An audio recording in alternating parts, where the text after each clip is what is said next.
Subscribe करें हमारे YouTube channel को और बेल आइकन को प्रेस करें हमारे लेटेस्ट वीडियोस को देखने के लिए।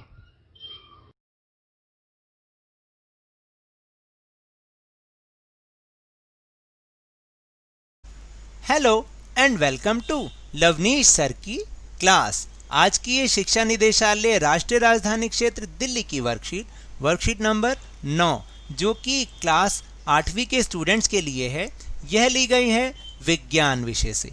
और इसमें आज हम जिस टॉपिक के बारे में समझेंगे वह है नाइट्रोजन और नाइट्रोजन चक्र के बारे में, कि किस तरह से ये नाइट्रोजन हमारे वायुमंडल में मौजूद होती है और मौजूद रहती है, किस तरह से वो मिट्टी में पाई जाती है, फिर वहाँ से वो जानवरों द्वारा किस तरीके से उनके अंदर पहुँचती है, फिर वो वहाँ से वापस मिट्टी में मिलती है और वापस से गैसीय रूप में फिर वायुमंडल में मिल जाती है। तो इन सब के बारे में आज हम इस वर्कशीट में समझेंगे।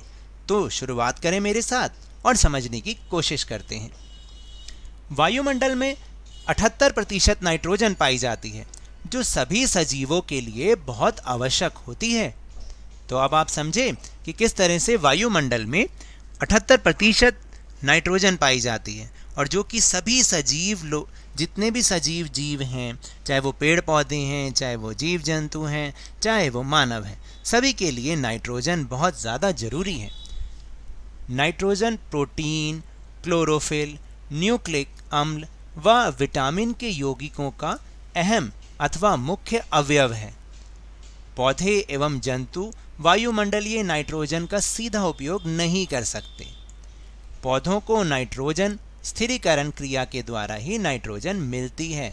अब आप समझे, क्योंकि जब मिट्टी में ये नाइट्रोजन मिली होती है तभी पौधे इसका उपयोग करते हैं और उनमें वृद्धि होती है। लेकिन क्योंकि वो डायरेक्ट इसको उपयोग नहीं कर सकते, इसलिए वो नाइट्रोजन स्थिरीकरण क्रिया के द्वारा नाइट्रोजन को लेते हैं। तो अब आपको समझ में आया कि पौधे और जीव जंतु किस तरह से इस नाइट्रोजन का इस्तेमाल करते हैं। तो चलिए अब हम आगे जानते हैं कि आखिर ये नाइट्रोजन स्थिरीकरण है क्या, क्योंकि अभी अभी हमने ऊपर समझा कि पौधे जो हैं नाइट्रोजन स्थिरीकरण क्रिया के द्वारा ही नाइट्रोजन प्राप्त करते हैं। तो आखिर ये नाइट्रोजन स्थिरीकरण प्रक्रिया है क्या? वायुमंडलीय नाइट्रोजन का नाइट्रोजन के यौगिकों में बदलना, जिन्हें पौधे आसानी से अवशोषित कर सकें, इस क्रिया को नाइट्रोजन स्थिरीकरण कहते हैं। यानी ये नाइट्रोजन जो कि हमारे वायुमंडल में रहती है, विद्यमान रहती है, इसका नाइट्रोजन के यौगिकों में बदलना, जिन्हें पौधे आराम से ले सकते हैं, उन्हें एब्जॉर्ब करके अपना भोजन बना सकते हैं, तो इस क्रिया को हम नाइट्रोजन स्थिरीकरण कहते हैं। फिर दूसरा पॉइंट है कि फलीदार पौधे वर्ग के पौधों की जड़ों में राइजोबियम नाम का जीवाणु पाया जाता है, जो नाइट्रोजन के स्थिरीकरण में सहायता करता है। यानी जो फलीदार पौधे वाले जो समूह होते हैं ना, जैसे फलीदार हो गया, मटर हो गया, राजमा हो गया, इनकी जड़ों में एक जीवाणु पाया जाता है जिसका नाम होता है राइजोबियम। वो क्या करता है, इस नाइट्रोजन के स्थिरीकरण में सहायता करता है और पौधों को उससे नाइट्रोजन आराम से मिल पाती है। फिर इसके बाद ये भी है कि कभी कभी बिजली के कड़कने पर भी नाइट्रोजन का स्थिरीकरण होता है। तो देखिए, आपको अब पता चला कि किस किस तरीके से नाइट्रोजन का स्थिरीकरण होता है। फिर इसके बाद जो मोस्ट इम्पॉर्टेंट है वो है नाइट्रोजन चक्र। आज हम नाइट्रोजन चक्र की सहायता से ये जानेंगे कि वायुमंडल में नाइट्रोजन की मात्रा कैसे स्थिर रहती है, यानी कैसे बनी रहती है। क्या कभी कम नहीं होती या ज़्यादा नहीं होती, वो किस तरीके से इस चक्र के द्वारा वैसी की वैसी ही बनी रहती है। तो अगर आप देखेंगे यहाँ पर, अगर आप ध्यान से देखें तो यहाँ पर ये नाइट्रोजन चक्र का चित्र भी बनाया हुआ है, जिसकी सहायता से हम बहुत आसानी से समझ सकते हैं कि ये नाइट्रोजन किस तरह से वायुमंडल में विद्यमान रहती है। लेकिन उसके साथ साथ हम समझेंगे भी कि कैसे कैसे वो रहती है। तो जो पहला पॉइंट है वो है कि मिट्टी में उपस्थित जीवाणु नीले हरे शैवाल वायुमंडल की नाइट्रोजन को नाइट्रोजन के यौगिक में बदल देते हैं। यह नाइट्रोजन यौगिक मिट्टी में चले जाते हैं, यानी जो वायुमंडल की नाइट्रोजन होती है ना, उसको जो नीले हरे शैवाल होते हैं वो नाइट्रोजन यौगिकों में बदल देते हैं। फिर ये जो नाइट्रोजन यौगिक होते हैं मिट्टी में चले जाते हैं। पौधों की जड़ों द्वारा यह नाइट्रोजन यौगिक पौधों के अन्य भाग तक भी चले जाते हैं, वहाँ उनसे प्रोटीन व अन्य यौगिक बनते हैं।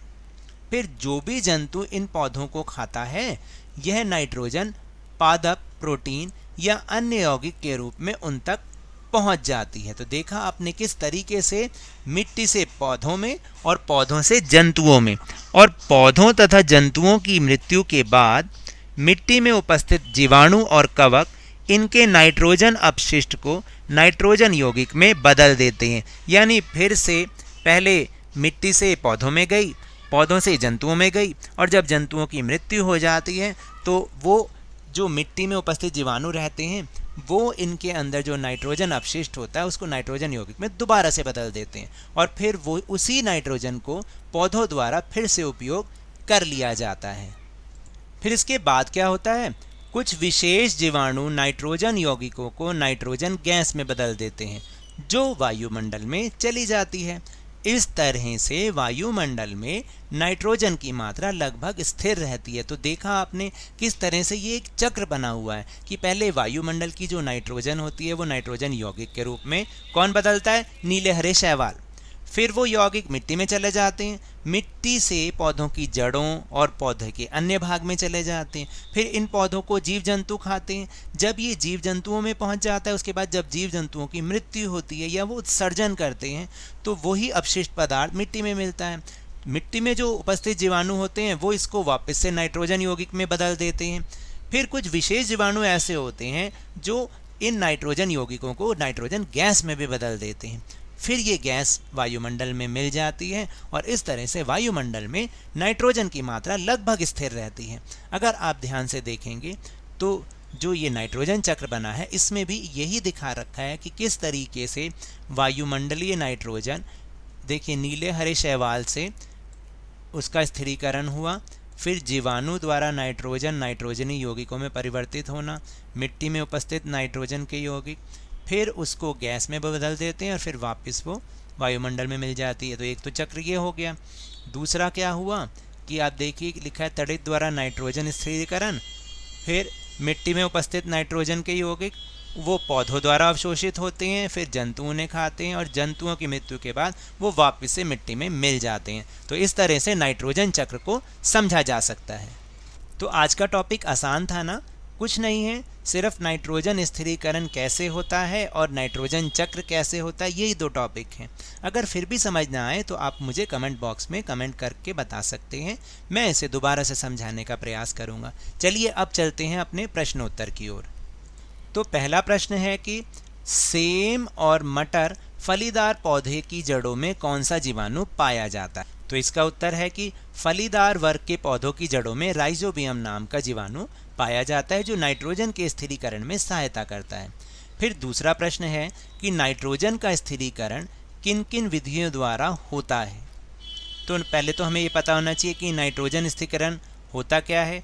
नाइट्रोजन स्थिरीकरण होता है वायुमंडलीय नाइट्रोजन का नाइट्रोजन के यौगिकों में बदलना जिन्हें पौधे आसानी से अवशोषित कर सकें। इस क्रिया को नाइट्रोजन स्थिरीकरण कहते हैं। अब किन विधियों से ये होता है? जैसे मिट्टी में रहने वाले जीवाणुओं द्वारा लेग्यूमिनस पौधे की जड़ों में राइजोबियम नामक बैक्टीरिया पाया जाता है जो कि नाइट्रोजन का स्थिरीकरण में मदद करता है। दूसरा है बिजली के कड़कने से भी कभी कभी जो है नाइट्रोजन का स्थिरीकरण हो जाता है। फिर नाइट्रोजन चक्र की सहायता से भी तो नाइट्रोजन का स्थिरीकरण होता रहता है। इसके बाद प्रश्न नंबर 3, सभी प्राणियों के लिए नाइट्रोजन क्यों आवश्यक है? तो इसका उत्तर है कि पारिस्थितिकी तंत्र के लिए नाइट्रोजन एक आवश्यक पोषक तत्व है। भोजन और विकास के उचित पाचन के लिए भी मानव शरीर को नाइट्रोजन की आवश्यकता होती है।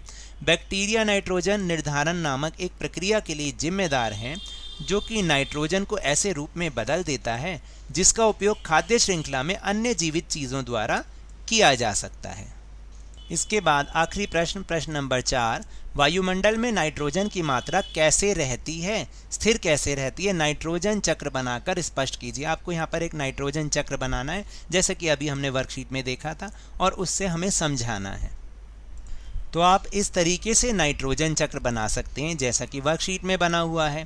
अगर आपको वहाँ नज़र ना आए तो आप यहाँ से आराम से देख सकते हैं कि जैसे वायुमंडलीय नाइट्रोजन है वो किस तरीके से हरे और नीले शैवाल द्वारा मिट्टी में यौगिकों के रूप में बदल जाती है, फिर मिट्टी में मिलकर वो पौधों के अंदर जाती है और पौधों द्वारा अवशोषित होकर जंतुओं में जाती है, जंतुओं के उत्सर्जन और मृत्यु के बाद वापस पौधों में आती है। और यहाँ से हम देखेंगे कि कुछ जीवाणु जो है नाइट्रोजन यौगिकों को गैस में बदल देते हैं और वापस नाइट्रोजन वायुमंडल में पहुँच जाती है। तो ये तो थी हमारी आज की वर्कशीट। अगर मेरे इस तरह समझाने से आपको थोड़ा सा भी समझ में आया हो तो इस चैनल को ज़्यादा से ज़्यादा सब्सक्राइब कीजिए, लाइक कीजिए और बहुत ज़्यादा शेयर कीजिए। और हाँ, मेरे साथ इसी तरह वर्कशीट को समझते रहिए, लेकिन ध्यान और मन लगाकर पूरी मेहनत और लगन के साथ पढ़ते रहिए। और अगर आपको कोरोना से बचना है, कोविड-19 से बचना है, तो 2 गज अथवा 6 फीट की दूरी बनाकर जरूर रखें। अपने हाथों को साबुन और पानी से नियमित रूप से धोएं, क्योंकि जब तक दवाई नहीं तब तक ढिलाई नहीं। धन्यवाद।